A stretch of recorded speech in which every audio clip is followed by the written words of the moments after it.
हरिओम सर्व मित्रांनो आपण भगवद्गीतेची ऑडिओ सिरीज सुरू केली आहे।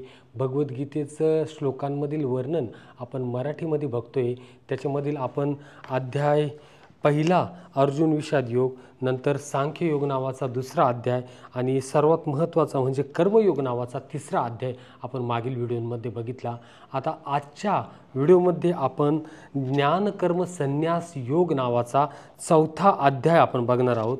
या अध्यायामध्ये आपण काय काय बघणार आहोत तर भगवंतांनी अर्जुनाला केलेला प्रभाव आणि कर्मयोगाचा विषयी योगी महात्म्य, पुरुषांचे आचरण, त्यांची महिमा आणि निरनिराळ्या यज्ञांचे फळासह वर्णन आणि ज्ञानाचे महत्त्व या सर्व गोष्टींचा अभ्यास आपण आज ज्ञानकर्म संन्यास योगामधून करणार आहोत।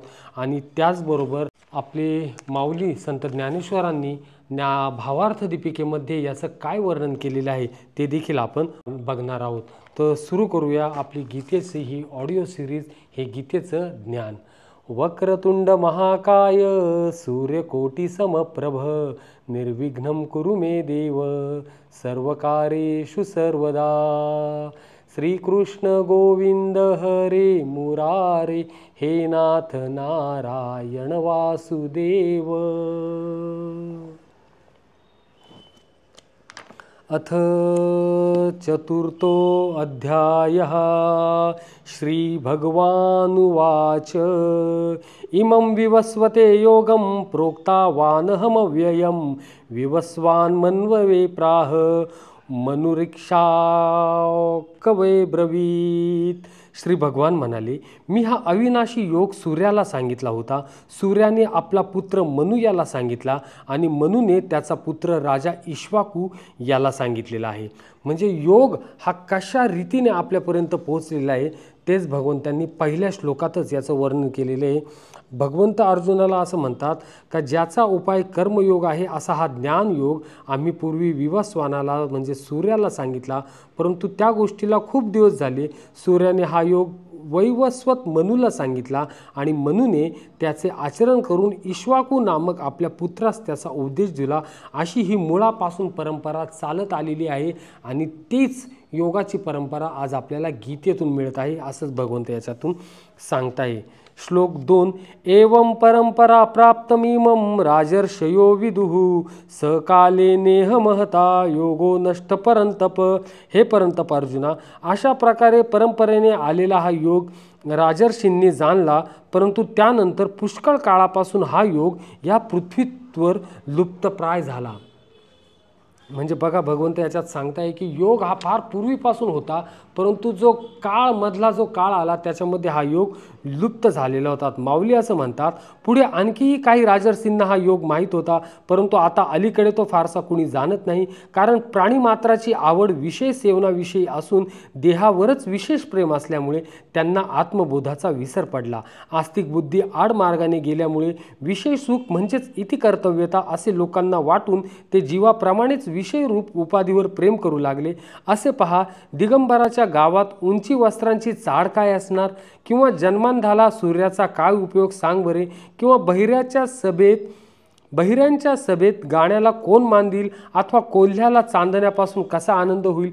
तसेच चंद्रोदयापूर्वी ज्यांचे डोळे फुटतात किंवा मिटतात ते कावळे चंद्रास कसे ओळखतील, त्याचप्रमाणे ज्यांनी वैराग्याची शिवसुद्धा पाहिली नाही आणि ज्यांना विचाराचे नाव देखील माहीत नाही त्या मूर्खांना मग परमेश्वराचा लाभ कसा होईल, हा मोह इतका कसा वाढला कोण जाणे। पण त्यामुळे बहुतेक काळ व्यर्थ गेला आणि म्हणून ह्या लोकी हा योग बुडाला। माऊलींनी वर्णन केलेले आहे की हे योगाची जी परंपरा होती ती कशा तऱ्हेने नष्ट झाली, कशा ते जे ज्ञान होते ते लुप्त होत चाललं। श्लोक 3 स एवायं मया तेद्य योग पृक्त पुरातनः भक्तोसी मे सखा चेती रहस्यम हे तदुत्तमम। तू माझा भक्त आणि प्रिय सखा आहे, म्हणून तोच हा पुरातन योग आज मी तुला सांगितला आहे, कारण हा अतिशय उत्तम आणि रहस्यमय आहे, अर्थात गुप्त ठेवण्याजोगा आहे। म्हणजे भगवंतांनी पहिले जे 3 श्लोक सांगितलेले, पहिले जे 3 अध्याय सांगितलेले, त्याच्यामध्ये जे वर्णन केलेले त्याच्याबद्दल भगवंत सांगतात की मी जे सांगितलेले जे सांगणार आहे ते अतिशय गुप्त ज्ञान आहे, ते गुप्त ठेवण्याजोगं ज्ञान आहे। असं भगवंत सांगतात. आणि मित्रांनो, म्हणजे हे गीतेचं ज्ञान खरोखर हे गुप्त ठेवण्यासारखं आहे असं भगवंत सांगतात. परंतु ते आपण जाणून घेतलं पाहिजे. ते गुप्त काय ज्ञान आहे हे जाणून आपण आपल्या आत्म्याचं रहस्य जाणलं पाहिजे, आपलं स्वत्वाचा जाण घेण्याचा प्रयत्न केला पाहिजे. आता अर्जुनाला हे ऐकून प्रश्न निर्माण होत आहे. बघूया अर्जुन काय म्हणतात श्लोक 4 मध्ये. अर्जुन उवाच अपरं भवतो जन्म परं जन्म विवस्वतः कथमेतद्विजानीयां त्वमादौ प्रोक्तवानिति. अर्जुन म्हणाले, आपला जन्म तर अलीकडचा आणि सूर्याचा जन्म फार पूर्वीचा अर्थात कल्पारंभी झालेला होता. तर मग आपणच कल्पारंभी सूर्याला हा योग कसा सांगितला होता असे कसे समजू? बघा, अर्जुनाचे जे प्रश्न आहे ते आपल्या सामान्य माणसांचे प्रश्न आहे. ते भगवंताला एक म्हणजे सामान्य व्यक्ती समजून विचारताय की सूर्य तर आपल्या जन्मांच्या आधीपासून ह्या पृथ्वीच्या ब्रह्मांडाच्या निर्मितीच्या आधीपासून सूर्याचं अस्तित्व, तर तुम्ही हे सूर्याला कसं काय सांगितलं? त्यावर आता याचविषयी आपले माऊली असं सांगतं, असं वर्णन करताय की अर्जुन म्हणतो, हे कृपानिधी श्री हरे, आईने आपल्या मुलावर प्रेम केले त्यात आश्चर्य ते कोणते? तू संसाराने तापलेल्या लोकांची छाया व दीनजनांची माता आहेस आणि खरोखर आमचा जन्म तुमचेपासून कृपेपासून झाला आहे. देवा, आईला पांगळे मूल झाले तर त्याच्या जन्मापासून तिला त्रास सोसावा लागतो, हे सर्व तुम्ही जाणता. तर आम्ही तुमच्या पुढे तुमचे महत्त्व काय बोलावे? आता मी जे काही विचारणार आहे त्याकडे चांगले लक्ष द्यावे व त्या गोष्टीचा राग मनात आणू नये. हे अनंता, तुम्ही जी मागील गोष्ट म्हणून सांगितली की सूर्याला हा कर्मयोग मी सांगितला अशी, ती माझ्या मनाला पटत नाही. सूर्य म्हणजे कोण हे आमच्या वाडवडिलांना सुद्धा माहीत नाही, तर आपण त्यांना उपदेश कधी व कसा केला? तो सूर्य तर फार जुनाट आहे असे ऐकतो आणि आपण तर श्रीकृष्णा हल्लीचे, म्हणून ह्या गोष्टीत आम्हाला विरोध दिसतो. तशातून देवा, तुमचे चरित्र आघात आम्हास काही कळत नाही, तेव्हा आपण म्हणतो ते खोटे आहे असे तरी आम्ही एकदम कसे मानावे? तेव्हा मी सूर्याला उपदेश केला हे जेव्हा आपण म्हणतात ते मला समजेल अशा रीतीने तुम्ही स्पष्ट करा. श्री भगवानुवाच बहुने मे व्यते तानी जन्मानी तव चार्जुन तान्याहम देवेद सर्वाणी न त्वं वेत्थ परंतप. श्री भगवान म्हणाले, हे परंतप अर्जुना, माझे आणि तुझे पुष्कळ जन्म झालेले आहेत, ते सर्व तुला माहीत नाही पण मला माहीत आहे. याचविषयी माऊली यांनी असं वर्णन केलेले, जेव्हा श्रीकृष्ण म्हणाले, अर्जुना, ज्या वेळेस तो सूर्य होता त्यावेळेस आम्ही नव्हतो, अशी जरी तुझ्या मनात शंका आली तरी तुला हे माहीत नाही की तुझे व माझे पुष्कळ जन्म झाले, परंतु तुझ्या जन्माची तुला आठवण नाही. अर्जुना, मी ज्या ज्या वेळेस जे जे अवतार घेतले त्या सर्व अवतारांचे मला स्मरण आहे. श्लोक 6. अजोपि सन्नवेयात्मा भूतानामीश्वरोऽपि सन् प्रकृतीं स्वामधिष्ठाय संभवात्म्यात्ममायया. मी जन्मरहित आणि अविनाशी असूनही तसेच सर्व प्राण्यांचा ईश्वर असूनही आपल्या प्रकृतीला स्वाधीन करून आपल्या योगमायेने प्रकट होत असतो. म्हणून मला मागील सर्व गोष्टींचे स्मरण आहे. मी जन्मरहित असूनही मायेच्या योगाने अवतार घेतो. माझे अव्ययत्व नाहीसे होत नाही, पण अवतार घेणे व तो संपवणे हे जे भासते ते मायेच्या योगाने माझ्या ठिकाणीच भासते. माझ्या स्वातंत्र्याचा तर भंग होत नाहीच, पण मी कर्माधीन आहे असे जे लोकांस वाटते ते भ्रमामुळे वाटते. बाकी खरे पाहता तसे काही नाही. किंवा एकच वस्तू आरशासमोर ठेवली असतात 2 ठिकाणी दिसते, पण वस्तुस्थितीचा विचार केला तर त्या 2 असतात का? त्याचप्रमाणे अर्जुना, मी तर निराकारच आहे, पण जगत कार्यासाठी मायेचा स्वीकार करून नटाप्रमाणे बाह्यतः आकार धारण करीतो. श्लोक 7. यदा यदा हि धर्मस्य ग्लानिर्भवति भारत अभ्युत्थानमधर्मस्य तदात्मानं सृजाम्यहम्. हे भारता, जेव्हा जेव्हा धर्माचा ऱ्हास आणि अधर्माची वाढ होत असते तेव्हा तेव्हाच मी आपले रूप रचतो, म्हणजेच आकार घेऊन लोकांसमोर प्रकट होतो. आपण महाभारत जी सिरियल पाहायचो त्याच्यामध्ये सर्वात आधी जो श्लोक यायचा तेव्हा ह्याच श्लोकाचं वर्णन राहायचं. याचं वर्णन माऊली असा करतात की धर्म म्हणून जेवढे आहेत त्यांचे मी युगायुगांचे ठाई रक्षण करावे असा क्रम अगदी मुळापासून चालत आलेला आहे. म्हणून ज्या ज्या वेळी अधर्माने धर्माचा नाश होतो त्यावेळी मी आपला जन्मरहितपणा बाजूला ठेवतो व निराकारपणाची आठवणही धरीत नाही. श्लोक 8 देखील फार महत्त्वपूर्ण आहे. परित्राणाय साधूनां विनाशाय च दुष्कृतां धर्मसंस्थापनार्थाय संभवामि युगे युगे. सज्जनांच्या उद्धारासाठी, पापकर्म करणाऱ्यांचा नाश करण्यासाठी आणि धर्माची उत्तम प्रकारे स्थापना करण्यासाठी मी युगायुगात प्रकट होतो. आपल्याला भगवंताचे श्रीहरींचे दशावतार माहीतच असेल. त्यालाच अनुसरून हा श्लोक आहे की ज्या ज्या वेळीस धर्माचा नाश होतो, ज्या ज्या वेळीस अधर्म हे उदयास राहतं, तेव्हा मी जन्म घेतो असंच भगवंत इथं सांगताय. याचं वर्णन माऊलींनी असं केलेलं आहे की त्यावेळी भक्तांच्या कैवाराने देह धारण करून अवतार घेतो आणि मग अज्ञान रूप अंधारास गिळून टाकतो, अधर्माची मर्यादा तोडतो, दोषांनी केलेल्या सनदा फाडून टाकतो आणि जे साधू आहेत त्यांकडून सुखाचे ध्वज उभारवितो, दैत्यांच्या अधर्मीयांच्या कुळांचा नाश करतो व साधूंना योग्य मान देवितो आणि धर्म व नीती यांची ओटी भरतो, अविचार रूप काजळी काढून विचार रूप दिवा प्रज्वलित करतो. ज्यावेळी योगी लोकांना निरंतर आनंदाची दिवाळी भासते, मग सत्सुखाने सर्व विश्व भरून जाते. जिकडे तिकडे लोक धर्माचे आचरण करीत असतात आणि भक्तजन सत्वगुणाने परिपूर्ण होतात. अर्जुना, ज्यावेळी माझा अवतार प्रकट होतो त्यावेळी पापांचे पर्वत नाहीसे होतात व पुण्याचा उदय होतो. अशा कामाकरिता मी युगायुगांचे ठाई अवतार धारण करतो, परंतु असे जो ओळखतो तोच जगात विचारवान होय. महाभारतात भगवंतांनी जो श्रीकृष्ण अवतार घेतलेला आहे तो फक्त अधर्माचा नाश करून धर्माची बाजू भक्कम होण्यासाठी. त्याच्यामुळे आपल्याला महाभारतामध्ये जागोजागी भगवंत श्रीकृष्ण ही फक्त धर्माची बाजू घेताना दिसतात. ज्या ज्यावेळी दुर्योधन किंवा कौरवांकडून त्यांना काही सांगण्यात येतं तेव्हा तेव्हा ते फक्त त्यांना धर्माची बाजूकडूनच मी उभा राहील असंच प्रत्येक वेळेस भगवंत सांगतात आणि याचंच वर्णन भगवंतांनी याच्यात केलेलं आहे. श्लोक 9. जन्मकर्मच मे दिव्यमेवं यो वेत्ति तत्त्वतः त्यक्त्वा देहं पुनर्जन्म नेति मामेति सोऽर्जुन. हे अर्जुना, माझा जन्म आणि कर्म दिव्य अर्थात निर्मळ आणि अलौकिक आहे. असे जो मनुष्य तत्वतः जाणतो तो शरीराचा त्याग केल्यावर पुन्हा जन्माला येत नाही, तर तो मलाच येऊन मिळतो. याचं वर्णन माऊलींनी असं केलेले आहे. माझे अजत्व कायम असून जन्म घेणे व अकर्तृत्व कायम असून कर्म करणे असे जे माझे निर्विकार स्वरूप ते जो निशंक जाणतो तोच परममुक्त होय. असे जाणणारा देहाच्या संबंधाने जरी चालतो असा दिसला तरी तो चालत नाही आणि त्याने देह धारण केला तरी तो देहभावाने आकळीला जात नाही, मग मेल्यावर माझ्या स्वरूपात येऊन मिळतो. फार छान वर्णन केलेले माऊलींनी याचं. आता पुढील श्लोक जो आहे तो देखील 10वा महत्त्वाचा श्लोक आहे. तसे सर्व श्लोक महत्त्वाचे आहे, परंतु ज्याच्यात म्हणजे जे श्लोक आपल्याला एकदम गूढ ज्ञान त्याच्यातून मिळतं ते श्लोक मी सांगतोय.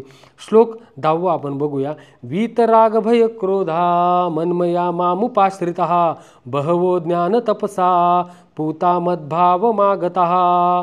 पूर्वीसुद्धा ज्यांचे आसक्ती, भय आणि क्रोध पूर्णपणे नाहीसे झाले होते आणि जे माझ्यात अनन्य प्रेमपूर्वक स्थिर राहत होते, असे माझा आश्रय घेतलेले पुष्कळसे भक्त वर सांगितलेल्या ज्ञानरूप तपाने पवित्र होऊन माझ्या स्वरूपाला प्राप्त झालेले आहेत.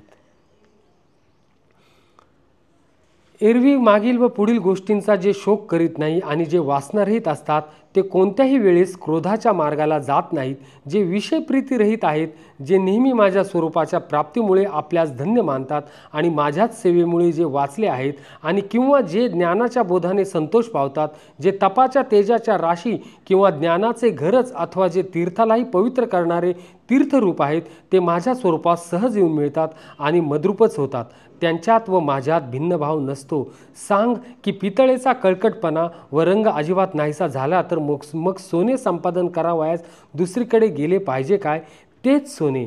त्याचप्रमाणे जे यमनियमादी अष्टांग योगात पारंगत होऊन तपाने व ज्ञानाने शुद्ध झाले आहेत ते मद्रूप झाले, त्याविषयी संशय कशाला पाहिजे? पतंजली योगसूत्रामध्ये जो अष्टांग योग सांगितलेला आहे, यम, नियम, आसन, प्राणायाम, प्रत्याहार, धारणा, ध्यान, समाधी, त्या अष्टांग योगाने साधन करत जो योगी प्राप्त होईल तो परमार्थालाच प्राप्त होईल, तो परमात्म्यामध्येच विलीन होईल, असंच भगवंत अर्जुनाला याच्यामध्ये सांगताय. माऊलींनी फार छान वर्णन इथं केलेलं आहे. श्लोक 11. ये यथा मां प्रपद्यन्ते तांस्तथैव भजाम्यहं मम वर्त्मानुवर्तन्ते मनुष्याः पार्थ सर्वशः. हे अर्जुना, जे भक्त मला जसे भजतात मीही त्यांना तसाच भजतो, कारण सर्वच मानव सर्व प्रकारे माझ्याच मार्गाचे अनुसरण करतात. सहज पाहिले तर ते ज्या ज्या भावाने मला भजतात त्या त्या भावाने मीही त्यांना तसाच भजतो. हे पहा, मनुष्य मात्राची स्वभावतःच माझे भजन करण्याकडे प्रवृत्ती आहे, परंतु अज्ञानामुळे म्हणजे आपण परमात्म रूपच आहोत हे न समजल्यामुळे बुद्धीच्या ठिकाणी भेद उत्पन्न होऊन मी जो एक आहे त्या माझे ठिकाणी ते अनेकत्व कल्पितात. म्हणून सर्व भूतमात्रांशी अभिन्न असता माझ्या ठिकाणी भेद कल्पितात. मी नामरहित असून मला अनेक नावे देतात आणि ज्या ज्याविषयी चर्चा करता येणे शक्य नाही असा मला कुणी देव कुणी देवी असे म्हणतात. आपापल्या बुद्धीप्रमाणे जो मी नेहमी सर्व ठिकाणी सारखा आहे त्या माझ्या ठिकाणी ते भ्रमाने वाईट चांगला असा भेद मानतात. श्लोक 12. कांतः कर्मणां सिद्धिं यजंत इह देवतः क्षिप्रम ही मानुषे लोके सिद्धिर्भवती कर्मजा. या मनुष्य लोकात कर्मांच्या फळाची इच्छा करणारे लोक देवतांची पूजा करतात, कारण त्यांना कर्मांपासून उत्पन्न होणारी सिद्धी लवकरच मिळते. म्हणजे त्याच 11व्या श्लोकाचंच पुढं जास्त वर्णन भगवंतांनी 12व्या श्लोकात इथं केलेलं आहे की त्या भक्त्याचं पुढं काय होतं. चातुर्वर्ण्यमया सृष्टं गुणकर्म विभागशः तस्य कर्तारमपि मां विद्य कर्तारमव्ययम्. ब्राह्मण, क्षत्रिय, वैश्य आणि क्षुद्र या 4 वर्णांचा समूह गुण आणि कर्म यांच्या विभागाने मी निर्माण केला आहे. अशा रीतीने त्या सृष्टीरचना इत्यादी कर्मांचा मी कर्ता असूनही मला अविनाशी परमात्म्याला तू वास्तविक अकर्ताच समज. भगवंतांनी इथं चातुर्वर्णाचं वर्णन केलेलं आहे. आणि जे आपण आज जो धर्मांमध्ये जो तेढा निर्माण झालेला आहे, मी ब्राह्मण, मी मराठा, मी क्षत्रिय, मी वैश्य, म्हणजे अमुक तमुक जे धर्माचरण झालेले, परंतु इथं भगवंतांनी स्पष्ट सांगितलेले का वर्ण हे जातीच्या आधारावर नाही तर ते कर्माच्या आधारावर. आणि जाती हा शब्द म्हणजे आजच्या ज्या युगात आपण जी जात म्हणून संबोधतो तर ती जाती नाही, तर त्या वस्तूमध्ये कोणता गुणधर्म आहे त्याला जात हा शब्द आहे. उदाहरणार्थ अग्नीमध्ये तप्त हा गुण आहे तर अग्नीची जात तप्तता. उदाहरणार्थ पाण्यामध्ये शीतलता हा त्याचा गुणधर्म आहे तर पाण्याची जात कोणती तर शीतलता ही जात. तर त्याचप्रमाणे मनुष्याची सुद्धा फक्त मानवतावादी म्हणजे सर्वांना धरून चालणे, सर्वांशी प्रेमभावनेने राहणे ही जात. परंतु ती जात आता दूर झालेली आहे आणि सर्वीकडे जाती धर्माचा तिढा निर्माण झालेला आहे. याच्याविषयी माऊलींचं वर्णन आपण बघूया. आता ह्याप्रमाणे हे जे 4 वर्ण आहे तेही गुण व कर्म यांच्या विभागाने मीच उत्पन्न केले आहे असे तू समज. आणि त्या 4ही वर्णांच्या कर्मांची आपापल्या प्रकृती धर्माने आणि गुणांच्या तारतम्याने व्यवस्था केली आहे. अर्जुना, हे सर्व लोक एकच असून चतुर्वर्णात्मक झाले. गुण व कर्म यांच्या योगाने त्यांच्या 4 वर्णांची व्यवस्था सहज झाली. गुणकर्मानुरूपच वर्णभेदाची व्यवस्था झाली आहे. म्हणून हे पार्था, या वर्णभेदाच्या स्थापनेचा मीच मुळी करता आहे. श्लोक 14. न मा कर्माणि लिंपन्ति न मे कर्मफले स्पृहा इति मायोभिजानाति कर्मभिर्न सबध्यते. कर्मांच्या फळाची मला इच्छा नाही, त्यामुळे कर्मांचे मला बंधन होत नाही. अशा प्रकारे जो मला तत्वतः जाणतो त्यालाही कर्माचे बंधन होत नाही. हा वर्णभेद जरी माझ्यापासून झाला आहे म्हणजे माझ्या सत्तेने झाला आहे, तरी तो मी केला आहे असे जो जाणतो तोच कर्मातीत झाला आहे असे समज. श्लोक 15. एवं ज्ञात्वा कृतं कर्म पूर्वैरपि मुमुक्षुभिः कुरु कर्मैव तस्मात् त्वं पूर्वैः पूर्वतरं कृतं. पूर्वीच्या मुमुक्षूंनी सुद्धा असे जाणूनच कर्मे केली आहेत, म्हणून तूही पूर्वजांकडून नेहमीच केली जाणारे कर्मेच कर.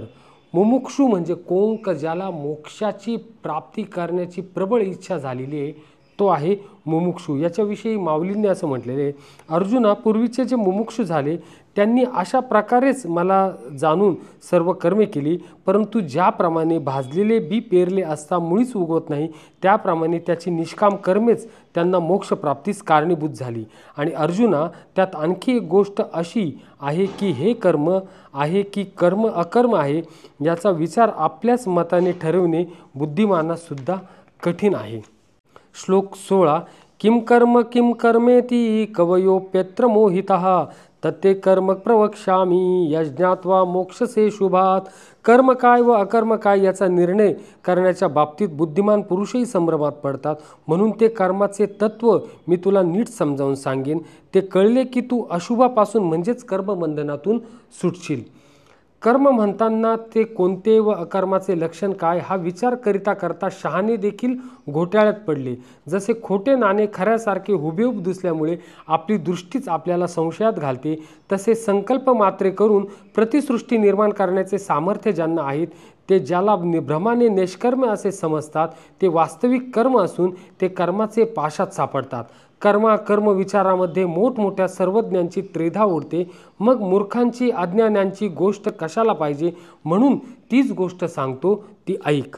आता भगवंत पुढील श्लोकांमध्ये कर्म आणि अकर्ममध्ये जेव्हा मनुष्य संभ्रमात पडतो तेव्हा त्यांनी पुढं काय केलं पाहिजे हे श्लोक 17 मध्ये सांगता. कर्मण्यो ह्यपि बोद्धव्यम च विकर्मणः अकर्मणश्च बोद्धव्यम गहना कर्मणो गतिः. कर्माचे स्वरूपही जाणले पाहिजे व अकर्माचे स्वरूपही जाणले पाहिजे, तसेच विकर्माचे स्वरूपही जाणले पाहिजे, कारण कर्माचे तात्विक स्वरूप समजण्यास कठीण आहे. ज्यापासून या जगाची उत्पत्ती होते ते कर्म होय. या लोकी प्रथम त्याचे यथार्थ स्वरूप समजून घेतले पाहिजे. मग जे कर्म वर्णाश्रमास योग्य व वेदांत सांगितलेले आहे त्याचीही अनुष्ठान प्रकार व फल यानुसार ओळख करून घेतली पाहिजे. आता ज्याच्या ठिकाणी सर्व कर्मांचा निषेध सांगितलेला आहे असा जो परमात्मा तो आपले स्वरूपच आहे, अशा रीतीने यथार्थ दृढ निश्चय झाला असता पुरुष कर्मामध्ये सहज गुंतणार नाही. अशा विचाराचा जर अभाव असला तर सर्व जग आपल्या ताब्यात ठेवील अशी कर्माची व्याप्ती फार मोठी आहे. परंतु प्रस्तुत हे असो. आता वर सांगितल्याप्रमाणे कर्मांचे यथार्थ ज्ञान झालेल्या पुरुषाचे लक्षण सांगतो ते ऐक. आता कर्म आणि अकर्माचे ज्याला ज्ञान झालेले अशा पुरुषाची लक्षणे काय आहे हे भगवंत श्लोक 18 मधून सांगतात. ते कर्मण्य कर्म यः पश्येत कर्मणीसी च कर्म यः स बुद्धिमान मनुष्येषु सयुक्त कृष्ण कर्मकृत. जो पुरुष कर्मामध्ये अकर्म पाहिल आणि अकर्मामध्ये कर्म पाहिल तो मनुष्यांमध्ये बुद्धिमान होय आणि तो योगी सर्व कर्मे करणारा आहे. ज्यापासून या जगाची उत्पत्ती होते ते कर्म होय. या लोकी प्रथम त्याचे यथार्थ स्वरूप जाणून घेतले पाहिजे. ज्याप्रमाणे सूर्याचे प्रतिबिंब पाण्यात पडले तरी सूर्य त्यात नसतो, असा पुरुष त्याने काही यच्च यावत भोग भोगिले तो एकाच ठिकाणी जरी बसला तरी सर्वत्र गमन त्यानेच केले. हे असो फार काय सांगावे, तो सर्व विश्वरूप बनला आहे. श्लोक 19. यस्य सर्वे समारंभाः कामसंकल्प विवर्जिताः ज्ञानाग्निदग्धकर्माणं तमाहुः पंडितं बुधाः. ज्याची सर्व शास्त्रसंमत कर्मे कामनारहित व संकल्परहित होत असतात, तसेच ज्याची सर्व कर्मे ज्ञानरूप अग्नीने जळून गेली आहेत त्या महापुरुषाला ज्ञानी लोकही पंडित म्हणतात. वरच्या ज्या श्लोकाचं संपूर्ण वर्णन आपण पाहिलं तेच याच्यात केलेले. ज्या पुरुषाला कर्म आचरणाविषयी खेद होत नाही, परंतु कर्मफलाची इच्छा ज्याच्या मनात मुळीच उद्भवत नाही आणि अमुक एक कर्म मी करीत अथवा अमुक कर्म सुरू केलेले शेवटास नेईल असा संकल्प देखील ज्याच्या मनात स्पर्श करीत नाही, का तर ज्ञानरूप अग्नीचे मुखात ज्याने आपली सर्व कर्मे जाळून टाकली आहेत असा तो पुरुष म्हणजे मनुष्य रूपाने परब्रह्मच अवतरला आहे असे समज. त्यक्त्वा कर्मफला संगः नित्यतृप्तो निराश्रयः कर्मण्येभिप्रवृत्तोऽपि नैव किंचित करोति आसक्तीसह जो पुरुष सर्व कर्मांमध्ये आणि त्यांच्या फलांमध्ये आसक्ती पूर्णपणे टाकून तसेच सांसारिक आश्रय सोडून देऊन परमात्म्यात नित्य तृप्त असतो, तो कर्मांमध्ये उत्तम प्रकारे वावरत असूनही वास्तविक काहीच करीत नाही. याचं वर्णन माऊलींनी असं केलेले, जो अहंकारसुद्धा आशेची ओवाळणी करून अधिकाधिक प्रेमाने ब्रह्मसुखाची गोडी घेतो, म्हणून ज्या ज्या वेळेस जे जे मिळेल त्यातच तो सुख मानितो आणि ज्याला आपले आणि दुसऱ्याचे असा फरक नाही, तो आपल्या दृष्टीने जे पाहतो ते तो आपणच होतो आणि जे ऐकतो तेही तोच झाला आहे. पायाने चालतो, तोंडाने बोलतो व त्याचप्रमाणे शरीराने जितके व्यवहार करतो ते सर्व आपणच बनतो. हे असो फार काय सांगावे. जगात पाहिले असता आत्मस्वरूप वाचून ज्याला दुसरे काहीच दिसत नाही त्याचंच तोच मनुष्य पंडित होय, तोच मनुष्य योगी होय. श्लोक 21. निराशीर्यचत चित्तात्मा त्यक्त सर्व परिग्रह शारीरम केवलम कर्म कुर्वन्नाप्नोति किल्बिषम. ज्याने अंतःकरण व इंद्रियासह शरीर जिंकले आहे आणि सर्व भोग सामग्रीचा त्याग केला आहे, अशा आशा नसलेला मनुष्य केवळ शरीर संबंधीचे कर्म करीत राहूनही पापी होत नाही. श्लोक 22. यदृच्छालाभ संतुष्टो द्वंद्वातीतो विमत्सरः समः सिद्धाव सिद्धौ च कृत्वापि न निबध्यते. जो इच्छेशिवाय आपोआप मिळालेल्या पदार्थात नेहमी संतुष्ट असतो, ज्याला मत्सर मुळीच वाटत नाही, जो सुख दुःख इत्यादी द्वंद्वांच्या पूर्णपणे पार गेलेला आहे, असा सिद्धीत व असिद्धीत समभाव ठेवणारा कर्मयोगी कर्म करीत असून त्याने बांधला जात नाही.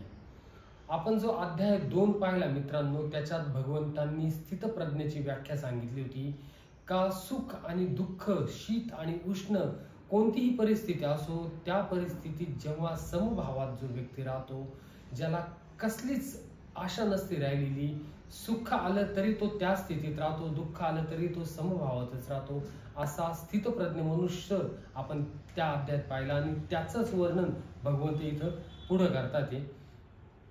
याविषयी माऊली असं म्हणतात, तो देहधारी असतो पण चैतन्यासारखा दिसतो आणि ब्रह्माच्या कसाला लावून पाहिले तर त्याच्यासारखा शुद्ध दिसतो. असा जरी तो केवळ मुक्त आहे तरी एखाद्या वेळेस कौतुकाने यथाविधी ज्ञान यज्ञाधिक कर्मांचे आचरण करतो, तरी ती संपूर्ण कर्मे त्याच्याच ठिकाणी लयाला जातात. ज्याप्रमाणे आकाशात अकाली उत्पन्न झालेले पोकळ ढग वृष्टी केल्या वाचून आपोआप लयाला जातात, त्याप्रमाणे तो जरी वेदविहित कर्मे यथाविधी आचरित असला तरी त्या कर्मांच्या ठिकाणी त्याचा दुजाभाव नसल्यामुळे ती त्याच्याच ठायी लय पावतात. श्लोक 23. गतसंगस्य मुक्तस्य ज्ञानवस्थित चेतसः यज्ञायाचरतः कर्म समग्रम प्रविलीयते. ज्याची आसक्ती पूर्णपणे नाहीशी झाली आहे, जो देहाभिमान आणि ममत्व यांनी रहित आहे, ज्याचे चित्त नेहमी परमात्म्याच्या ज्ञानात स्थिर आहे, अशा केवळ यज्ञासाठी कर्म करणाऱ्या माणसाची संपूर्ण कर्मे पूर्णपणे नाहीशी होतात. याच्याविषयी अजून माहिती आपल्याला भगवंत पुढील श्लोकात देतात. हा श्लोक देखील महत्वाचा आहे. श्लोक 24. ब्रह्मार्पणम ब्रह्म ब्रहवी ब्रह्माग्नो ब्रह्मणाहुतम ब्रह्मैव तेन गंतव्यम ब्रह्मकर्म समाधिना. ज्या यज्ञात अर्पण अर्थात स्तुरा आदिही ब्रह्म आहे आणि हवन करण्याजोगे द्रव्य सुद्धा ब्रह्म आहे, तसेच ब्रह्मरूप कर्त्याच्या द्वारा ब्रह्मरूप अग्नीमध्ये आहुती देण्याची क्रियाही ब्रह्म आहे. त्या ब्रह्मकर्मात स्थित असणाऱ्या योग्याला मिळण्याजोगे फळ सुद्धा ब्रह्मच आहे.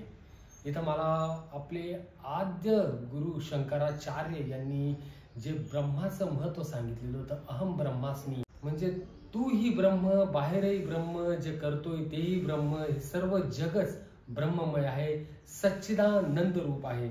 याचंच वर्णन मला इथं आठवतं येते. सगळीकडे ब्रह्माचंच रूप असं आपल्याला बघायला मिळतं. हे ऐक, हवन ज्याचा मी एक करता किंवा या यज्ञाचा भोगता अमुक अशा प्रकारे त्याच्या बुद्धीचा भिन्न भाव नाही, म्हणून एक जे जे इष्ट यज्ञ करतो त्यातील होमद्रव्य व मंत्र ही सर्व आत्मस्वरूप म्हणजेच ब्रह्मस्वरूप आहेत असे तो आत्मज्ञ समजतो. म्हणून अर्जुना, ब्रह्म तेच कर्म अशी समबुद्धी ज्याच्या अंतःकरणात बांधली, त्याने कर्म केले तरी ते नैष्कर्म्यच होय. ज्याची अविचार रूप बाल्यावस्था गेल्यावर विरक्तीशी लग्न लागले, मग जीव ब्रह्मैक रूप जो योगाग्नी त्याची उपासना ज्यांनी आरंभली आणि रात्रंदिवस यज्ञ करणारे आहेत त्यांनी गुरुवाक्यरूप अग्नीत मनासह अज्ञानाचे हवन केले. अर्जुना, ज्याला आत्मसुखाची इच्छा असेल त्यांनीच ह्या योगाग्नीचे यजन करावे व यालाच दैव यज्ञ असे म्हणतात. आता जे ब्रह्माग्नीचे अग्निहोत्री स्वकर्माने ईश्वर आराधना करतात त्यांच्याविषयी वर्णन करीतो ते ऐक. श्लोक 25. दैवमेवापरे यज्ञं योगिनः पर्युपासते ब्रह्माग्नेव परे यज्ञं यज्ञेनैवोपजुह्वति. दुसरे काही योगी देवपूजा रूप यज्ञाचे उत्तम प्रकारे अनुष्ठान करतात तर इतर योगी परमात्मारूपी अग्नीत अभेद दर्शन रूप यज्ञाच्या द्वाराच आत्मारूप यज्ञाचे हवन करतात. आता इथं यांनी अजून विश्लेषण असं दिलेले, परब्रह्म परमात्म्यात ज्ञानाद्वारा ऐक्य भावाने स्थित होणे हेच ब्रह्मरूप अग्नीत यज्ञद्वारा यज्ञाचे हवन करणे होय. जे आपल्या चित्तावर जी अविद्या साचलेली त्या अविद्या कधी दूर होईल, जेव्हा आपण ज्ञान प्राप्त करू. ज्ञान कधी प्राप्त होईल, जेव्हा आपण वेदांचं, भगवद्गीतेचं, प्रस्थानत्रयीचं जेव्हा आपण पठन करू आणि हे पठन करून हे ज्ञान आपली प्राप्त झाल्यावर अविद्या जेव्हा आपली दूर होईल तेव्हा आपण परमात्म्याच्या ऐक्य भावात स्थिर होऊ. तो खरा ब्रह्मरूपीत अग्नीमधील यज्ञ असा सांगितलेला आहे. यज्ञ म्हणजे हा यज्ञ नाही की तुम्ही यज्ञ मंडपामध्ये यज्ञ पेटवला आणि त्याच्यामध्ये काही आहुती देताय, तो यज्ञ नव्हे, तर हा शारीरिक यज्ञ याच्यामध्ये भगवंत आपल्याला सांगता येईल. श्लोक 26. श्रोत्रादीनींद्रियाण्यन्ये संयमाग्निषु जुह्वति शब्दादीन विषयान्नन्ये इंद्रियाग्निषु जुह्वति.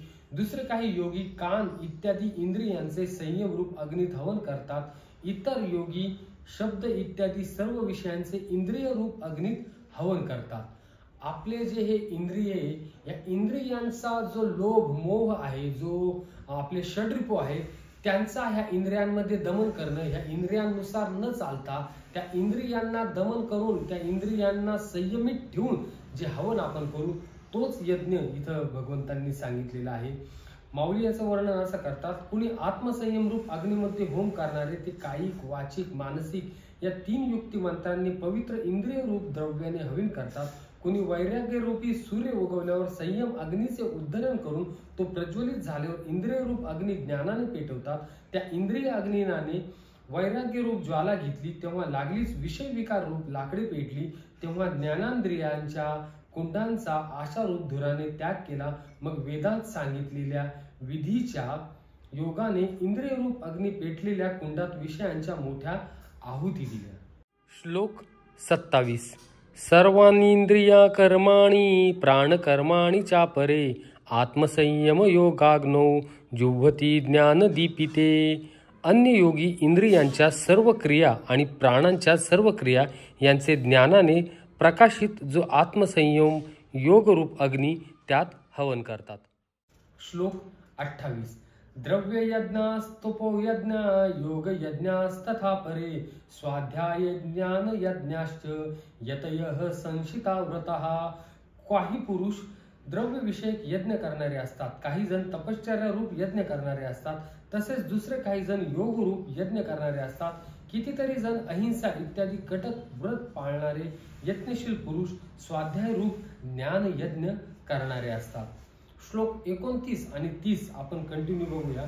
अपाने जुह्वति प्राणम प्राणे पानम तथा परे प्राणापान गती रुद्ध्वा प्राणायाम परायणः अपरे नियताहारः प्राणान् प्राणेषु जुह्वति सर्वेप्येते यज्ञविदो यज्ञक्षपित कल्मषः. अन्य काही योगीजन अपान वायूमध्येच प्राणवायूचे हवन करतात, तसेच दुसरे योगी प्राणवायूमध्ये अपान वायूचे हवन करतात. त्याचप्रमाणे इतर कितीतरी नियमित आहार घेणारे प्राणायामाविषयी तत्पर पुरुष प्राण व अपानाची गती थांबवून प्राणांचे प्राणांतच हवन करत असतात. हे सर्व साधक यज्ञांच्या द्वारा पापांचा नाश करणारे व यज्ञ जाणणारे आहेत. आपल्या शरीरात पंचप्राण आहे. प्राण, अपान, उदान, व्यान, समान आणि ह्या पंचप्राणाचे आपल्या शरीरात वेगवेगळ्या ठिकाणी स्थान आहे आणि ह्याच प्राणांचं कोण कशा रीतीने गती थांबवून त्याचं हवन करीत असतात हे सांगितलेले. माऊली याविषयी अधिक विश्लेषण करतात. पार्था, अशा प्रकारे कोणी आपल्या सर्व दोषांचे क्षालन केले, कोणी हृदयरूप अरणीवर विषारूप मंथा केला, तो धैर्यरूप भाराने दाबून, शांतीरूप रज्जूने घुसळून, गुरुवाक्यरूप मंत्राने मंथन केला. अशा प्रकारे सर्व वृत्तींचे ऐक्य करून मंथन केल्याने तेथे तात्काळ कार्य झाले. तर ज्ञानाग्नी प्रज्वलित झाला. तेव्हा प्रथम रिद्धी-सिद्धीचा मोह हाच उत्पन्न झालेला धूर नाहीसा होऊन मग सूक्ष्म अशी अग्नीची ठिणगी उत्पन्न झाली.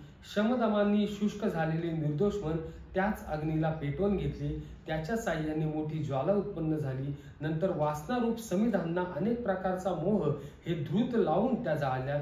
नंतर जीवरूप दीक्षिताने ज्ञानरूपी प्रदीप्त केलेल्या अग्नीत इंद्रिय कर्मांची आहुती दिली. शेवटी प्राणकर्म ह्याच सुवास नावांच्या यज्ञपात्रासह अग्नीमध्ये पूर्ण आहुती दिल्यावर ऐक्यबोध हे शेवटचे अवभयभूत स्थान घडले आणि संयम अग्नीमध्ये इंद्रियाधिक होमद्रव्यांचे सवन करून बाकी राहिलेले जे आत्मसुख तेच पुरोडौष म्हणून घेतले. कोणी अशा रीतीने यज्ञ करून त्रिभुवनात मुक्त झाले. म्हणून या यज्ञक्रिया जरी नाना प्रकारच्या आहेत तरी त्यांची अखेर फलप्राप्ती एकच आहे.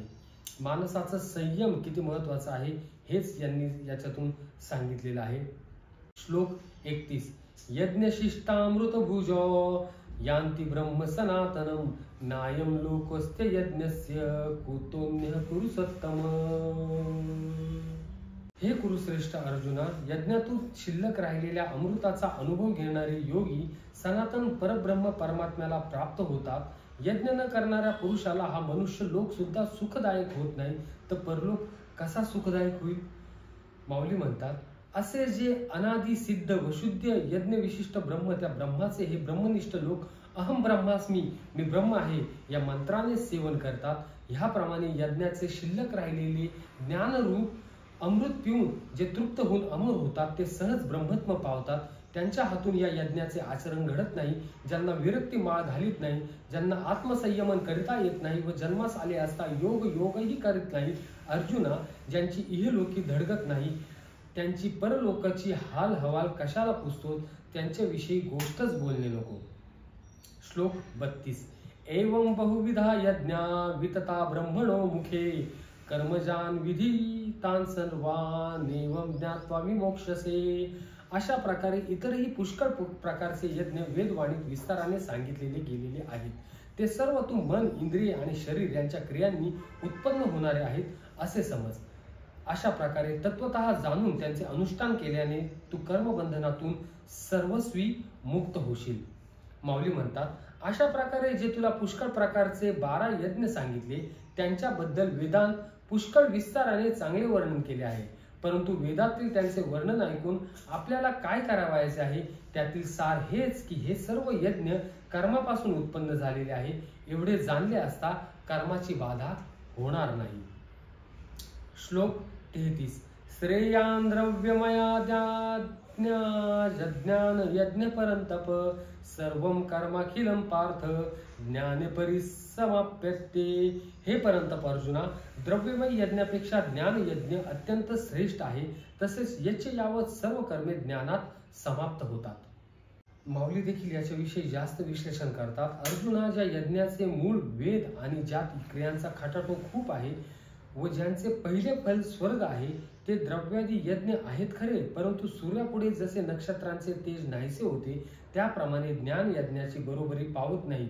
हे ज्ञानांजन डोळ्यात घालून आत्मसुखरूप ठेवा मिळवण्याकरता योगीजन रात्रंदिवस जागे असतात.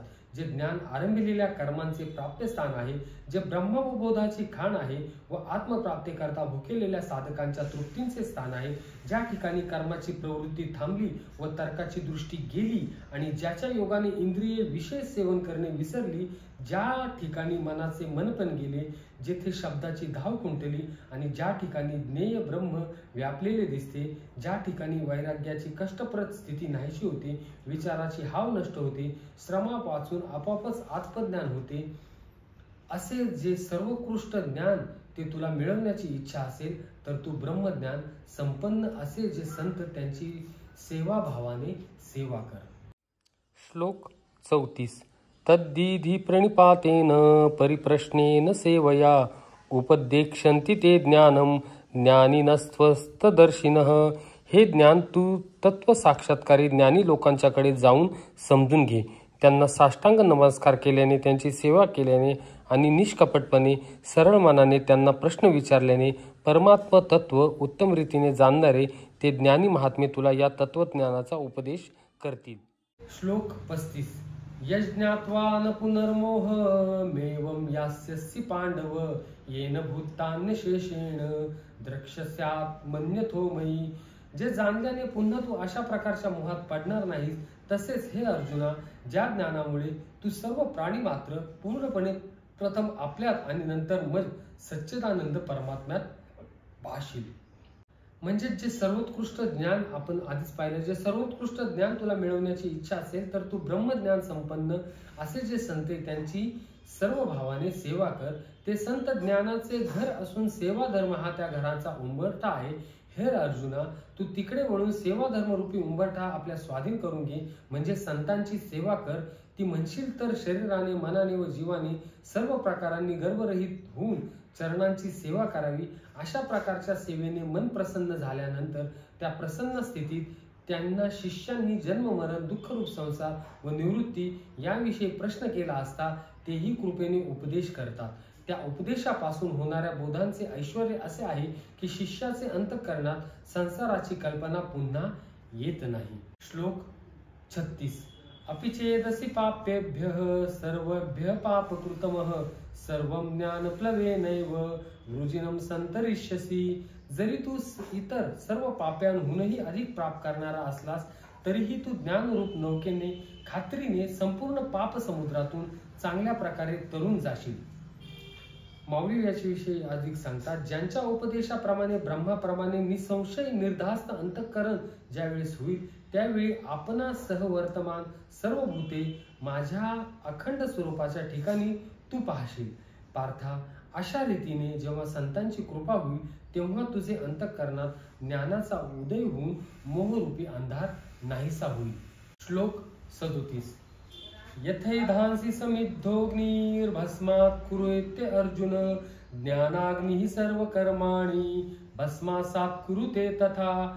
कारण हे अर्जुना, ज्याप्रमाणे पेटलेला अग्नी इंधनाची राख करतो तसाच ज्ञानरूप अग्नी सर्व कर्मांची राख रांगोळी करतो. भगवंत जागोजागी ज्ञानाचं महत्व सांगताय आणि ह्या ज्ञानाचं महत्व वाढवण्यासाठी त्यांनी मागीलच अध्यात आपण पाहिलं अभ्यास आणि वैराग्य.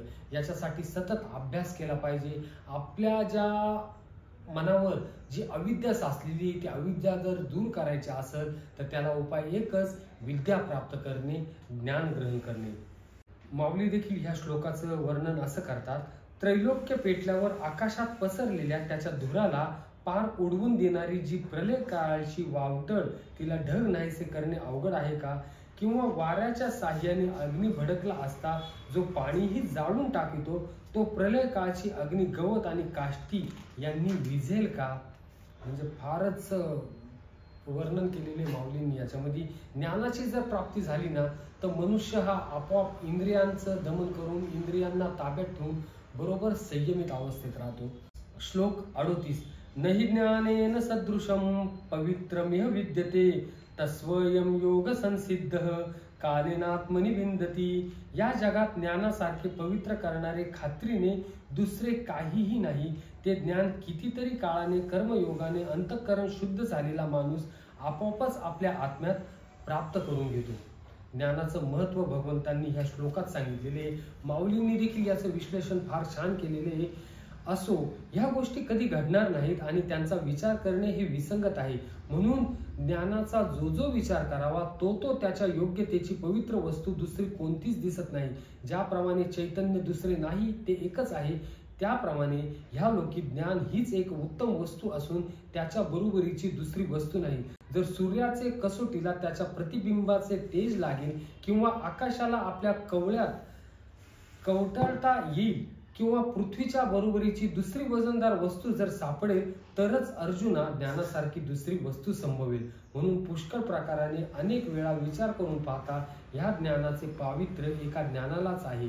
अनेक विचार अनेक अमृताची चव कोणी विचारली असता ती जशी अमृतासारखी आहे असे म्हणावे लागते, तशी ज्ञानाला ज्ञानाचीच उपमा द्यावी लागेल. आता ह्यापेक्षा ज्ञानाविषयी जास्त चर्चा करणे म्हणजे वेळ व्यर्थ घालविणे होय. तेव्हा अर्जुन म्हणाला, तुम्ही बोलता ते खरे आहे, पण हे ज्ञान कोणत्या उपायाने प्राप्त करून घ्यावे? असे जो अर्जुन विचारणार तोच त्याचे मनातील हेतू देवांनी जाणला. आणि मग अर्जुनास म्हटले, हे किरीटा, ज्ञानप्राप्तीचा जो उपाय मी तुला सांगणार आहे त्या गोष्टीकडे लक्ष दे. म्हणजे भगवंतांनी अर्जुनाची अवस्था ओळखली आणि अर्जुन भगवंतांना विचारणार की हे प्रभू, मग आता ज्ञानप्राप्तीचे उपाय काय? त्याच्याच आधी भगवंत त्यांना श्लोक 39 मध्ये सांगताय, श्रद्धावान लभते ज्ञानम तत्परः संयतेंद्रियः ज्ञानम लब्धा परम शांतीम अचिरेणाधिगच्छति. जितेंद्रिय, साधन तत्पर आणि श्रद्धाळू माणूस ज्ञान मिळवतो आणि ज्ञान झाल्यावर तो तत्काळ भगवत प्राप्तिरूप परम शांतीला प्राप्त होतो. एकदम छोट्या शब्दांमध्ये भगवंतांनी सांगितलेले ज्ञानाला कोण प्राप्त होऊ शकतो? जितेंद्रिय, ज्यांनी इंद्रियांवर विजय मिळवला आहे असा. साधन तत्पर, प्रत्येक गोष्टीसाठी प्रत्येक साधनेसाठी जो तत्पर आहे. आणि श्रद्धाळू, म्हणजे करायची असेल तर पूर्ण श्रद्धेने ते काम तो करत आहे. फक्त करायचं म्हणून करायचं नाही. आता आपण गीतेचं जर वाचन करत असू, गीतेचं जर पठण करत असू, तर प्रथम आपल्याला भगवद्गीतेमध्ये श्रद्धा निर्माण झाली पाहिजे आणि मग असा जो व्यक्ती तो व्यक्तीच ज्ञान मिळवतो. भगवंतांनी, माऊलींनी देखील याचं वर्णन केलेले ते देखील आपण बघूया. आत्मसुखाच्या गोडीने ज्याचे मन सर्व विषयांविषयी अनासक्त होते आणि ज्याच्या ठिकाणी इंद्रियांना कोणतीच प्रतिष्ठा नाही, म्हणजे जितेंद्रिय, जो आपली इच्छा आपल्या मनाला कळू देत नाही, जो प्राचीन कर्मसंस्काराने उत्पन्न केलेल्या वासना विचारात घेत नाही, दाबून टाकतो आणि जो ज्ञानप्राप्तीच्या श्रद्धेने आनंदी होतो की मला आता ज्ञान मिळणार आहे, मी ज्ञानासाठी आतुर झालेलो आहे, त्याला आनंद होतो, अशा पुरुषास शांतीने ओतप्रोत भरलेले ज्ञान आपोआपच प्राप्त होते. ते ज्ञान मनामध्ये स्थिर झाले म्हणजे मग शांतीचा अंकुर फुटून पुढे आत्मबोधाचा विस्तार होतो. मग तो जिकडे पाहिजे तिकडे त्याला शांतीच दिसते आणि त्या शांतीचे ठिकाणी अपप्रभाव अजिबात नसतो. अशा रीतीने ज्ञानाविषयी जेवढे वर्णन करावे तेवढे थोडेच आहे, तर ती गोष्ट आता राहू दे. श्लोक 40. अज्ञश्चा श्रद्धानश्च संशयात्मा विनश्यति नायम लोकस्ति न परो न सुखम संशयात्मनः. अविवेकी आणि श्रद्धा नसलेला संशयी मनुष्य परमार्थापासून खात्रीने भ्रष्ट होतो. संशयी माणसाला ना हा लोक, ना परलोक, ना सुख. आता जो आपण आधीच्या श्लोकात पाहिलं का हे करत असताना आपल्याला श्रद्धा पाहिजे, परंतु इथं भगवंतांनी सांगितलेले का श्रद्धा नसलेला जो संशय मनुष्य आहे आणि असा संशय मनुष्य जर आधीच आपल्या मनामध्ये संशय घेऊन जर गेला तर तो परमार्थापासून निश्चित खात्रीने भ्रष्ट होतो. त्याला आत्मबोधाचा विस्तार त्याचा होऊ शकत नाही. श्लोक 41. योग संन्यस्त कर्माणम ज्ञान सच्छिन्न संशयम आत्मवतम न कर्माणी निबंधती धनंजय. हे धनंजया, ज्याने कर्मयोगाच्या विधीने सर्व कर्मे परमात्म्याला अर्पण केली आहेत आणि ज्याने विवेकाने सर्व संशयांचा नाश केला आहे, अशा अंतःकरण स्वाधीन असलेल्या पुरुषाला कर्मे बंधनकारक होत नाही. मग संशयाचा नाश केलेल्या व्यक्तीला काय होतं ते भगवंतांनी सांगितलेले. म्हणून संशयात माऊली देखील याच्यामध्ये सांगताय, म्हणून संशयापेक्षा दुसरे भयंकर पाप कोणतेच नाही. प्राण्यांचा नाश करण्याचे हे एक जाळे आहे. ह्याकरता तू त्यांचा संग सोड, आधी त्याला जिंक ज्याचे वास्तव्य ज्ञानाच्या अभावी असते. जेव्हा अज्ञानाचा घोर अंधार असतो तेव्हा हा संशय मनात जास्त वाढतो, म्हणून श्रद्धेचा मार्ग सर्वथा नाहीसा होतो. हा अंतःकरणात भरून राहतो असे नाही तर हा बुद्धीलाही घेऊन टाकतो आणि मग त्या मनुष्याला तिन्ही लोक संशयात्मकच दिसू लागते. माऊलींनी याचं बरंच सारं वर्णन केलेले. याच्यामध्ये आपण जर वाचलं तर जे खाली मनाचं म्हणजे आपण जेव्हा रिकामं बसतो आणि मन जेव्हा रिकामं असतं तेव्हा ते संशयाचं घर असतं. मनामध्ये वेगळे वेगळे विचार चालू असतात आणि असे संशयाच्या विचार घेऊन जर आपण भगवत स्मरण केलं, भगवत प्राप्तीची प्रार्थना केली तर ते आपल्याला होऊ शकत नाही. त्याच्यासाठी आपल्याला श्रद्धा असणे गरजेचं आहे. प्रत्येक अध्यायातले शेवटचे जे श्लोक भगवंतांनी सांगितलेले ते फार मार्मिक आहे, अर्थपूर्ण आहे. श्लोक 42 शेवटचा श्लोक आपल्या अध्याय 4 मधला. तस्मा ज्ञान संभूतम हृत्सम ज्ञानसिनात्मनः चित्वैनम संशयम योगा मातिष्ठोतिष्ठ भारत. म्हणून हे भरतवंशी अर्जुना, तू हृदयात असलेल्या या अज्ञानाने उत्पन्न झालेल्या संशयाचा विवेक ज्ञान रूप तलवारीने नाश करून समत्व रूप कर्मयोगात स्थिर राहा आणि युद्धाला उभा राहा. तू संशयाचा नाश कसा कर, तर विवेक ज्ञान रूप तलवारीने विवेकाचं ज्ञान तू साध्य कर आणि ह्या विवेक ज्ञानाने तू ह्या समत्व रूप कर्मयोगात स्थिर हो, असं भगवंतांनी सांगितलेले.